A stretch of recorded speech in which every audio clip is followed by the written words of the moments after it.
বিসমিল্লাহির রহমানির রহিম। আসসালামু আলাইকুম ওয়া রাহমাতুল্লাহ। প্রিয় শিক্ষার্থীগণ, আল কোরআনের ভাষা শিক্ষার ক্লাসে আপনাদেরকে স্বাগতম। আজকে আমাদের ক্লাস নাম্বার 1 এবং আজকের ক্লাসের বিষয় বর্ণ ও ধ্বনি। আরবিতে বর্ণকে বলা হয় হারফুন এবং হারফুন মোট 29টি। এগুলো হলো আলিফ, বা, তা, সা, জিম, হা, খ, দাল, জাল, র, ঝা, সিন, শিন, সদ, দদ, ত, য, আইন, গইন, ফা, কফ, কাপ, লাম, মিম, নুন, ওয়াও, হা, হামজা এবং ইয়া। স্বরধ্বনিকে আরবিতে বলা হয় হারাকাত। হারাকাত মোট 3টি।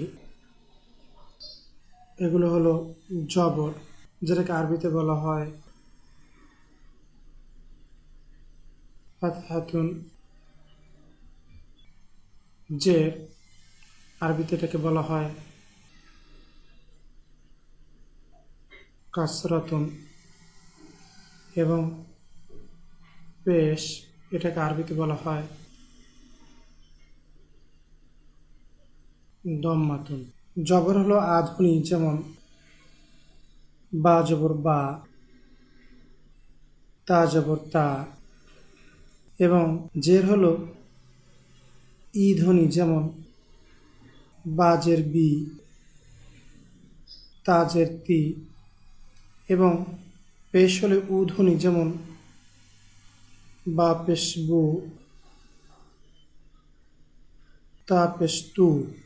যখন এই স্বরধ্বনিগুলো দুইবার করে আসবে তখন সেটাকে বলা হবে তানবিন, যেমন বা দুই জবর বান, তা দুই জবর তান, বা দুই জের বিন, তা দুই জের তিন, বা দুই পেশ বুন এবং তা দুই পেশ তুন। স্বরধ্বনি বা হরকতের অনুপস্থিতি সাকিন দিয়ে পড়তে হয়, এবং সাকিনকে আমাদের দেশে এভাবে লেখা হয়, কিন্তু এটাকে এভাবেও লেখা যায়, কিংবা কোথাও এটা এভাবেও লেখা হয়। তো যখন স্বরধ্বনি অনুপস্থিত থাকবে তখন আমরা সাকিন দিয়ে লিখব, যেমন মিন।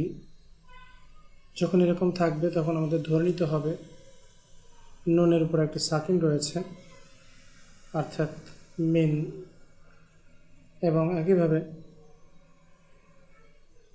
হোম, যদিও এখানে মিমের উপরে কোনো সাকিন দেওয়া নাই, তথাপি আমাদেরকে ধরে নিতে হবে যে যেহেতু তার উপরে কোনো হরকত নেই, এই মিমের উপরে একটি সুকুন রয়েছে। একইভাবে ফি, এখানে ইয়ার উপরে কোনো হরকত নেই, তাহলে ধরে নিতে হবে যে ইয়ার উপরে একটি সাকিন রয়েছে। আরবিতে 14টি বর্ণ এমন রয়েছে যে এদের পূর্বে আল আসলে সে আলের লাম উচ্চারিত হয় না, বরং ওই বর্ণটিতে তাসদিদ হয়। যেমন উদাহরণস্বরূপ আমরা দেখি, এই বর্ণগুলো হলো তা, যেমন আর তাজিরু, ব্যবসায়ীটি, এখানে তার উপরে তাসদিদ এসছে এবং আলের লাম উচ্চারিত হয়নি। ঠিক একইভাবে সা, যেমন আসাউবু, জুব্বাটি, দাল, যেমন আর দিকু, মোরগটি, জাল, যেমন আর জাহাবু, স্বর্ণটি, র, যেমন আর রজুলু, লোকটি, ঝা, যেমন আর জাহারাতু বা ফুল, সিন, যেমন আর সামাকু বা মাছ, শিন, যেমন আর শামসু বা সূর্য, সদ, যেমন আর সাদরু বা বক্ষ, দদ, যেমন আর দয়ফু বা অতিথি, ত, যেমন আর তলিবু বা ছাত্রটি, জ, যেমন আর জহরু বা পিঠ, লাম যেমন লাহমু বা গোশত, এবং নুন আর নাজমু বা তারাটি। এই হলো 14টি হরফ শামসিয়া বা সূর্যাক্ষর। বাকি 14টি বর্ণের আগে আল আসলে সেই আলের লাম উচ্চারিত হয়, এদেরকে বলা হয় চন্দ্রাক্ষর বা আল হরফুল কামারিয়া।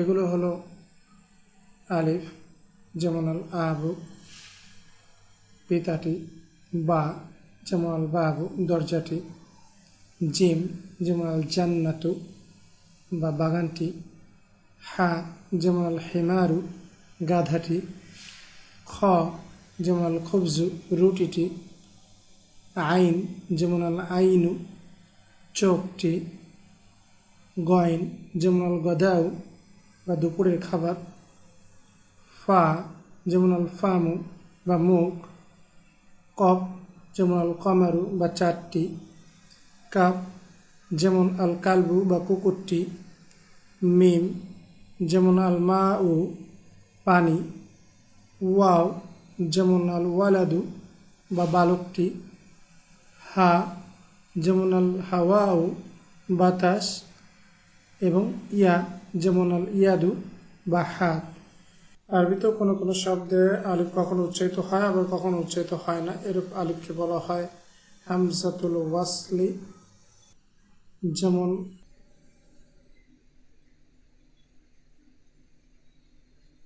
ওয়াবনুল মুদাররিসি।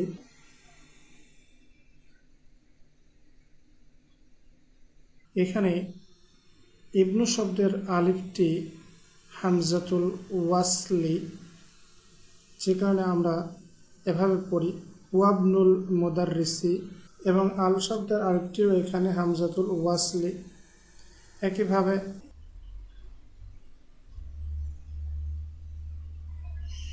বাইতুল্লাহি, এখানে আল্লাহ শব্দের আলিফটিও হামজাতুল ওয়াসলি, কেননা এখানেও আমরা সরাসরি বলে ফেলছি বাইতুল্লাহি, বাইতু আল্লাহি বলছি না। একইভাবে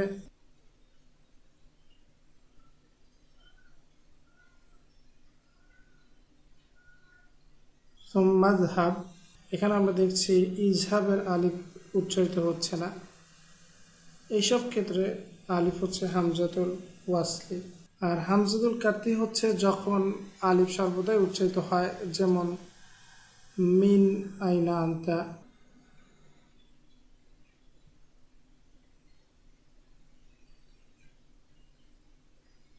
এখানে আইনা এবং আন্তা এই দুই শব্দের হামজা হলো হামজাতুল কাতি, এটা সবসময় উচ্চারিত হবে।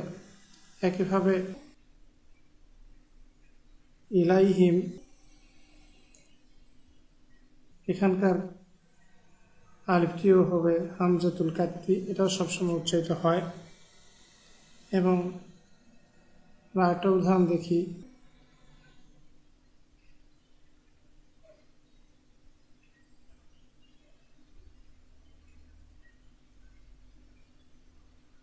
ইন্নাল ইনসানা। বন্ধুরা আমরা এখানে খেয়াল করি ইন্না শব্দের আরেকটি হামজাতুল কাতি এবং আল শব্দের আলিফটি হামজাতুল ওয়াসলি, এবং ইনসান এই শব্দের আলিফটি এখানে হামজাতুল কাতি।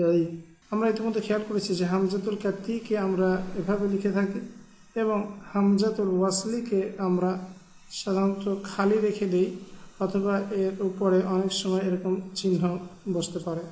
তো বন্ধুরা আজকে এই পর্যন্তই। পরবর্তী ক্লাসে আমরা শব্দতা শ্রেণী বিভাগ দেখব ইনশাআল্লাহ। আসসালামু আলাইকুম ওয়া রাহমাতুল্লাহি ওয়া বারাকাতুহু।